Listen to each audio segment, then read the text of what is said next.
government expenditure has a very definite correlation with a low value job creation. Because government expenditure usually doesn't go into high tech areas or doesn't go into innovation, those kind of industries. Government expenditure largely goes into creation of public assets like roads, bridges, ports, airports, and these public assets are usually very highly construction driven. The construction element of these public assets is a very large component. And when you come to construction, that's about the most labor intensive businesses or industries in the country. And by virtue of the fact that it's labor intensive, it creates many more low paying jobs, which is what India needs to do. We need to create many more, what I've always called, the minute we start creating that 30,000 rupee job, if we can create millions and millions and millions of the 30,000 rupee job, that is when you will find that the growth momentum will really pick up in the economy. So there is a definite and a direct correlation. Now, obviously, one is job creation directly through the public assets. Then remember, again, since the public assets are largely construction driven, remember, they have a slap-on effect because you need cement, you need steel, you need coal, you need tar, you need road rollers, you need a lot of movement, transportation across railway wagons of materials all over the country.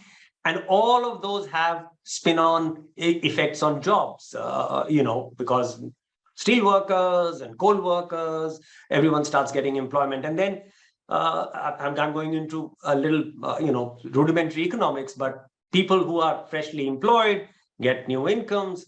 They get new incomes, they spend, money goes back into the economy. It's a multiplier. It's a multiplier which comes into play. So yes, definitely a high amount of capex by the government, especially in an era where private capital expenditure has yet to pick up. And that is the weak spot of the economy. That's the blind spot of the economy. Both private elements of the economy, private capital expenditure and private consumption expenditure, both have been weak in India. And that's what's led to a relatively weak economic growth that we've seen in our country over the last 4 or 5 years. So therefore, the government has to come in and plug that hole. That's a collateral benefit. This government anyway does believe in infrastructure creation, but collateral benefit is that this can also lead to incentivizing the private sector to start investing. But that hasn't happened. That hasn't happened for several years now. And that's a weak spot in our economy. But all said and done, a higher government expenditure on capital formation is an unquestioning positive. Remember, you're saying your fiscal deficit is 5.9%.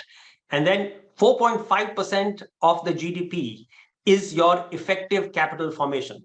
Now, that means that you are actually borrowing extra. 5.9% you're borrowing beyond your means. But the good part is 4.5% of that 5.9% is going into capital expenditure. So the quality of the government expenditure has also improved. So it's a positive. But of course, we all know that governments are notoriously bad spenders. There are allegations of cronyism, of contracts not being given correctly, of the bidding process getting rigged. There are all those allegations. So the challenge when you increase government expenditure so much is the concurrent challenge is to ensure that cronyism is something that you control, and you have transparent processes and you have good monitoring systems, that the expenditure is actually happening in an efficient and a fair and a transparent manner.